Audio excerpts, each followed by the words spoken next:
It was supposed to be a routine television appearance, a simple promotional stop on one of America's most watched morning shows. But what unfolded was anything but routine. It was a train wreck in slow motion, a public dismantling of a man who has lived his entire life in the spotlight.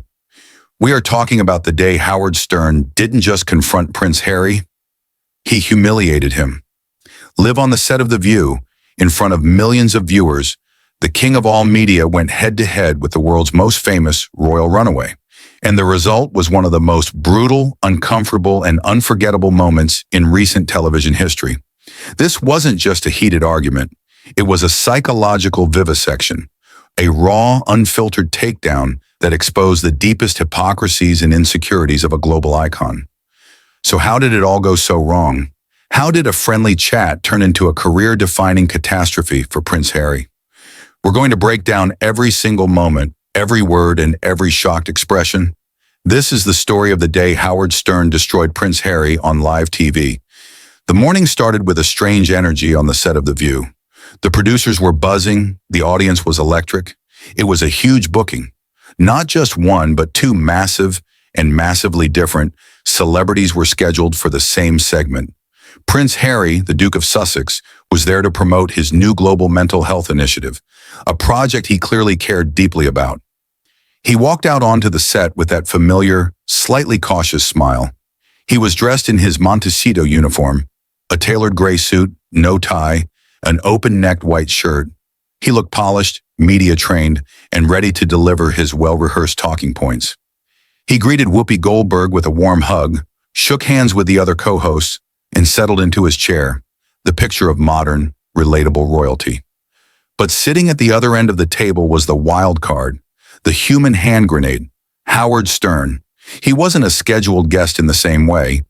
He was there as a special guest co-host for the week, a rating stunt that had already proven to be volatile and unpredictable. While Harry was the picture of California cool, Stern was pure New York grit. Dressed head to toe in black, with his signature sunglasses and untamed hair, he looked less like a talk show host and more like a rock star who had just rolled out of bed. For the first few minutes, things were deceptively calm. Whoopi, the veteran moderator, handled the introduction perfectly. She praised Harry for his work in mental health, for his courage in speaking out. The conversation was soft, focusing on the goals of his new foundation. Sarah Haynes asked a gentle question about his children, Archie and Lilibet, and Harry's face lit up with genuine fatherly pride. He spoke about the importance of breaking generational cycles of pain, about creating a better world for his kids. He was articulate, passionate, and for a moment it seemed like this would be a complete success for him. You could almost feel his PR team breathing a collective sigh of relief backstage. He was staying on message, but if you watched closely, you could see Howard Stern. He wasn't participating, he was just listening. He leaned back in his chair, arms crossed, with a smirk playing on his lips. He was observing, analyzing, like a predator studying its prey. He let Harry talk, let him build his narrative of the compassionate, forward-thinking humanitarian. He was giving him just enough rope.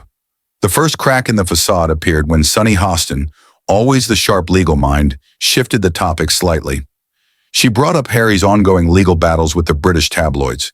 She framed it as a fight for justice, a man protecting his family from the same forces that tormented his mother, Princess Diana. Harry's posture shifted. The easygoing smile tightened. He launched into a passionate and very familiar speech about the cruelty of the press, the game they play with people's lives, and his refusal to be a part of it. He spoke about the need for privacy, the sanctity of his family's life away from the cameras. And that's when Howard Stern decided to strike. He didn't shout. He didn't interrupt. He just leaned forward, took off his sunglasses, and spoke in a low, almost conversational tone that cut through the entire studio. "Privacy?" he said, looking not at Harry but at Joy Behar.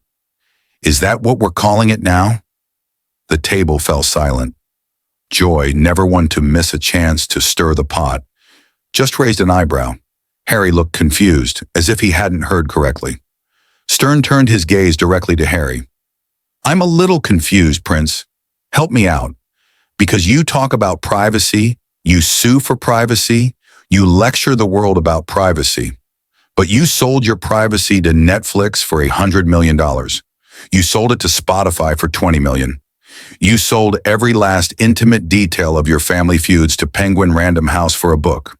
He paused, letting the words hang in the air. So, which is it? Do you want privacy? Or do you just want to be the only one cashing the checks? The air was sucked out of the room. Whoopi Goldberg's eyes widened. She tried to interject, to steer the conversation back to safer ground. Well, Howard, I think what the Duke is trying to say is that it's about controlling the narrative. But Stern wasn't having it. He waved her off, his focus lasered in on Harry. No, let him answer. It's a simple question. You can't demand privacy on a Monday and then sell a documentary about your private life on a Tuesday. The rest of us out here in the real world, we call that hypocrisy. Prince Harry was visibly flustered. The media training was failing him. He started to stammer. It's not about the money, Howard. It's about getting the truth out there. It's about reclaiming the story that has been told about me. About my wife? Stern laughed. It wasn't a friendly laugh.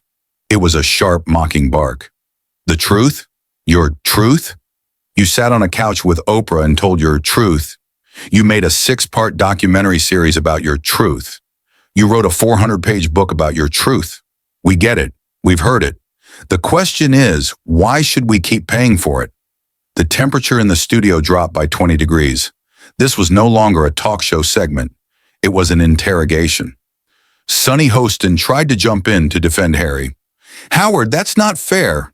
The Duke and Duchess have been subjected to unprecedented levels of scrutiny and, frankly, racism from the British press. They are entitled to tell their side of the story. Stern swiveled his head towards Sonny. Entitled. That's the key word, isn't it? Entitled. This is a guy who was born in a palace. He's never had a real job in his life. He's lived off the public purse, and now he lives off multi-million-dollar corporate deals. And he's here to lecture us, the little people, about pain and struggle. He turned back to Harry, his voice dripping with condescension. Tell me, Harry, what was it like, that struggle? Was it tough deciding which multi-million-dollar mansion to buy in Montecito? Was it a struggle when Netflix wired you $50 million? What's your struggle? Your life is a fairy tale that the rest of us pay for. This is where Prince Harry made a fatal mistake. Instead of staying calm, instead of trying to pivot back to his talking points, he took the bait. He got angry. His face reddened and his voice rose. You have no idea what you're talking about, he snapped, pointing a finger at Stern. You have no idea what it's like to be followed, to be hunted, to have your wife and your children be targets. You know nothing about my mother. It was the one thing he shouldn't have said. The moment he mentioned Princess Diana, Stern's eyes lit up. He had him. Oh, don't, Stern said, his voice suddenly soft and dangerous. Don't you dare hide behind your mother. Everyone on earth loved your mother. But what you're doing, this endless whining pity tour, don't you think for a second she would be proud of this? She raised a man. She didn't raise a professional victim. The word victim hung in the air like a poisoned dart. Harry recoiled as if he'd been physically struck. I am not a victim, he said through gritted teeth. Aren't you? Stern shot back. Your whole brand is based on it. Victim of the press, victim of the palace, victim of your father, victim of your brother. For a guy who fled England to escape a trap, you've built yourself a brand new, gold-plated cage of victimhood over here in America. And let me tell you something about me, Stern continued, leaning so far forward he was almost shouting. You want to talk about struggle? I grew up in a working-class neighborhood. My father was a janitor. I cleaned toilets to pay my way through college. I worked my ass off for 50 years in the brutal cutthroat business of radio to get where I am. Nobody handed me anything. Nobody called me Your Highness. He gestured around the studio. These people here, the audience, they work real jobs. They have real problems. They worry about paying their mortgage, their kids' tuition, their medical bills, and you want them to feel sorry for you? A prince? Are you kidding me? The audience was completely silent, mesmerized. The co-hosts were frozen, looking back and forth between the two men as if watching a tennis match. Whoopi was desperately trying to get the floor director's attention to cut to a commercial, but it was too late. The train had left the station. Harry tried to fight back to regain control. This has nothing to do with money or privilege. This is about mental health. It's about speaking out against a toxic system that hurts people. Stern pounced on the word toxic. Toxic? You want to talk about toxic? What do you think you're doing to your own family? You air all their dirty laundry for the world to see. You publicly attack your own father and brother, knowing they can't properly respond because of the positions they hold. You blast your grandmother, the Queen, just months after she passed away. You call that healing?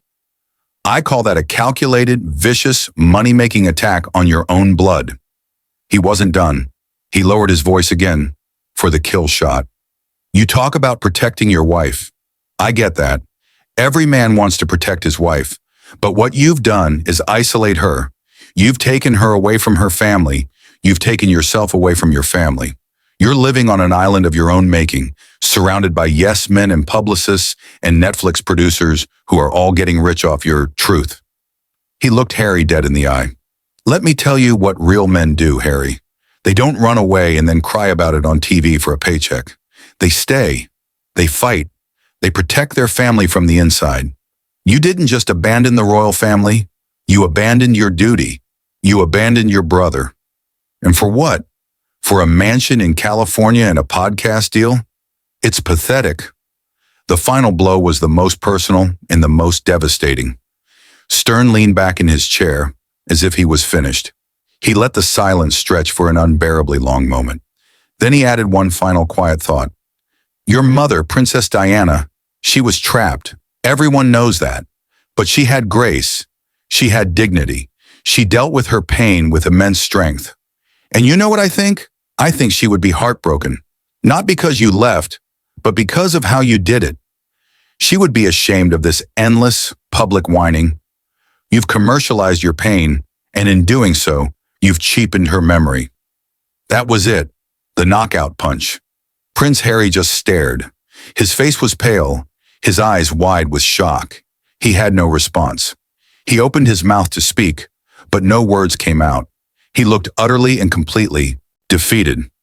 All the royal poise, all the media training had evaporated. In its place was just a man who had been publicly, brutally, and expertly dismantled. You could see the exact moment his spirit broke. He looked down at the table, then across at Whoopi with a look of desperate appeal in his eyes. He was drowning, and he was begging for a lifeline. Whoopi Goldberg, ever the professional, finally found her voice. Okay, she said, her tone firm and final. I think we all need to take a break. We're going to go to commercial. We'll be right back. The cameras lingered for a second too long. They caught Stern putting his sunglasses back on, a cold, unreadable expression on his face. They caught Joy Behar looking both horrified and thrilled. And they caught Prince Harry, completely motionless, staring into the abyss.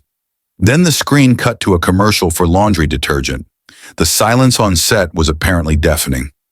As soon as the cameras were off, sources say Harry stood up, didn't say a word to anyone, and walked straight off the set. He didn't even wait to take his microphone off. He just left, followed by a frantic-looking aide. The segment that was supposed to continue after the break was obviously canceled. The other hosts were reportedly in a state of shock. Whoopi was furious with Howard for hijacking the segment so aggressively. Sonny was trying to process the brutality of the attack. And Joy probably thought it was great television. The network, ABC, immediately went into damage control mode. Statements were prepared and emergency meetings were called. They had a viral moment on their hands, but it was a radioactive one. Within minutes, the internet exploded. The hashtag #DuckAssures Stern vs. Harry was trending worldwide. Clips of the confrontation, filmed on cell phones by audience members, were already spreading like wildfire across Twitter, TikTok, and Instagram. The world was divided. One camp was fiercely on Harry's side. They saw Stern as a cruel, washed-up shock jock, a bully who had attacked a man for speaking about his mental health trauma. They pointed to Stern's own history of controversial and offensive comedy, calling him a hypocrite of the highest order.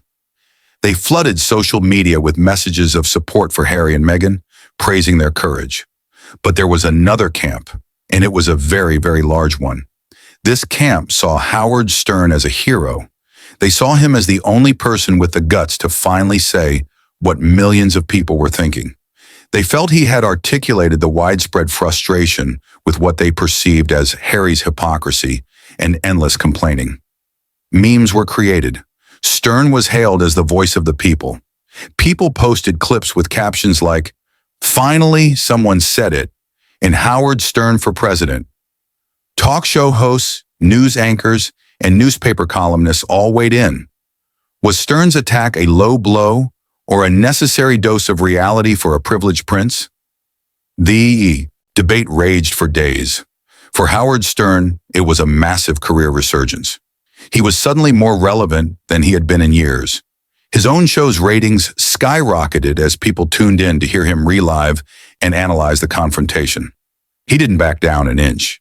He doubled down, insisting that he had simply spoken the truth and held a public figure accountable. But for Prince Harry, the fallout was catastrophic. The incident completely undermined the very message he was there to promote.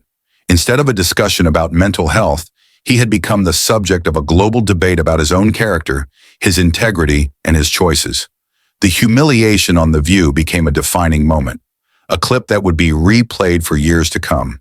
It reinforced the narrative that his critics had been pushing all along, that he was out of touch, entitled, and more interested in complaining than contributing. The single most damaging part was Stern's invocation of Princess Diana. By turning Harry's greatest source of public sympathy, his mother's tragic story, into a weapon against him, Stern had struck at the very heart of Harry's public identity. In the end, the confrontation on The View wasn't just a simple argument, it was a cultural flashpoint. It was a clash of two worlds, old school, working-class American media grit versus modern, therapy-speak, new age royalty. It was a story about celebrity, privacy, family, and duty. Howard Stern, a master of media manipulation, understood something crucial.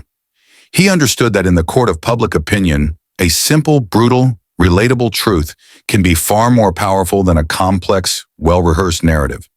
He knew that by framing Harry not as a prince, but as a whiny rich kid, he would win over a huge portion of the audience. And that's exactly what he did. He didn't just win an argument. He crafted a narrative that stuck, a narrative that overshadowed everything Prince Harry has tried to build since leaving the UK. It was a masterclass in public relations warfare, and Harry walked right into the ambush. So what do you think? Was Howard Stern out of line? Was he a cruel bully who went too far, attacking a man for his trauma? Or was he the only one brave enough to speak a hard truth that needed to be said? Did Prince Harry deserve the takedown, or was he an easy target? This is one of those moments that truly divides people, and I really want to know where you stand. Let me know your honest opinion in the comments below. Whose side are you on? Team Stern or Team Harry? Thank you for watching. If you want more deep dives into the most dramatic and controversial moments in Hollywood, make sure to hit that subscribe button and turn on notifications so you never miss a video. We'll see you in the next one.